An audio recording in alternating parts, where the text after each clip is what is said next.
Hey,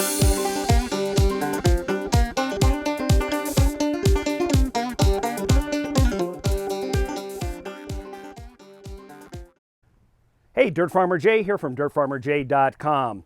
I'm here today to talk to you about how to eliminate blossom end rot on your tomatoes. You know, last year I had a horrible crop of tomatoes.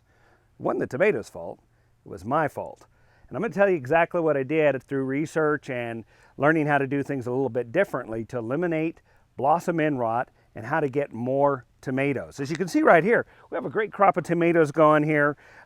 We've got 4 different plants going here. It's a little bit later in the season and they're doing well. Lots of fruitfulness. You can see down in here we've got some that are going here. And let me tell you a little bit about what I did last year versus what I did this year. First of all, you'll notice in these plants that the plants are nice and sizable, but there are lots of air passing through them. There's not a huge amount of foliage, with a good balance between foliage and the amount of fruit that's on them. Now last year what I did is I was thinking, oh, this poor plant, it's out here, it's suffering.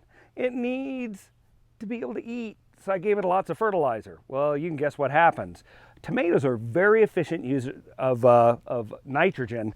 And what they'll do is if you put nitrogen on these, they'll put out tons of foliage, no fruit. Well, that's great if you want to grow ornamental tomatoes. I don't. You probably don't either. You want some really good fruit. So back off on the fertilizer. Once I did that, these have only been fertilized once early in the season. As you can see, they're doing great.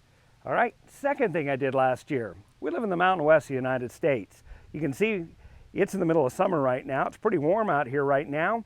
Sun's hot, and you begin to think, these poor tomatoes, they need water. So what I would do is water them every single day. Now I'd like you to see if you can guess how long it's been since I've watered these. Let's take a look at these plants again. They look like they're water stressed to you. And if you look down at the baseline there, you can see down here there's a little bit of moisture. That's only because we've planted in some other things, some radishes and some other things are going to pop up here. Plus we have some basil plants here that you see sometimes used on Dirt Farmer Maggie's margarita pizza. So there's water that is done for these, but the plants themselves, I've not watered them. What was your guess about how long it's been since I've watered these? 1 week. That's right, 1 week. I've not watered these in a week. Now, when I water them deeply though. Remember when you first plant the tomato plant, it's got a very small root mass and you'll probably have to come out and water it once every 2 or 3 days. Make sure it stays turgid, that means perky, and it's ready to go. But as the plant matures and it gets bigger and that root ball under the soil that's been prepared here, it gets bigger. The plant is very efficient at extracting water out of the soil. So once a week, I really soak the root ball, slow soak. I actually work down the line, soak it, let it all run in, and then come back up and hit it again. I'm probably putting 2 to 3 gallons of water on each of the plants, and then I don't water them again for the rest of the week. And the plant just sucks up what it needs as it needs it. The other thing you'll notice at the bottom, there's some mulch that's put down on the bottom. This happens to be grass clippings, and I'm getting ready to mulch these again. I'm not going to bore you with that and put some more on there. But mulch moderates the soil temperature. It slows down how fast it evaporates off, keeps it moisture at an even moisture level longer.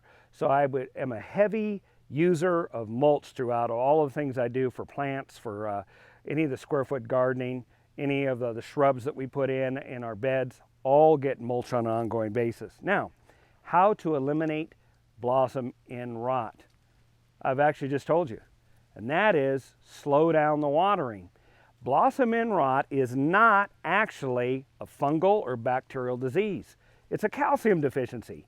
And how calcium deficiencies develop in tomatoes is when you heavily water the plant's going to do some ongoing, it's got to do something with that water. So it puts it throughout the plant and jacks it up and pumps it up right up to the leaves, starving the fruit of the calcium it needs to fully develop and to do all the tissue building that it needs.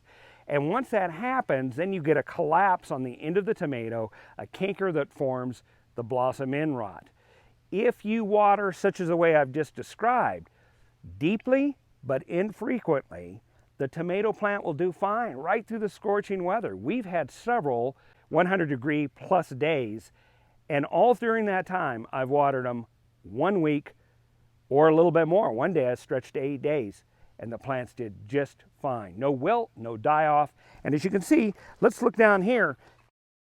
Notice that every one of these tomatoes is smooth, beautiful, round, all being fruitful, and no cankers whatsoever. I hope you found this to be helpful to you on eliminating blossom end rot. If you have any further questions, comment on the comment section, ask a question. I'm glad to respond to it. If you like the video, please like it. Better yet, subscribe to our channel at dirtfarmerj.com. Until the next time, this is Dirt Farmer J.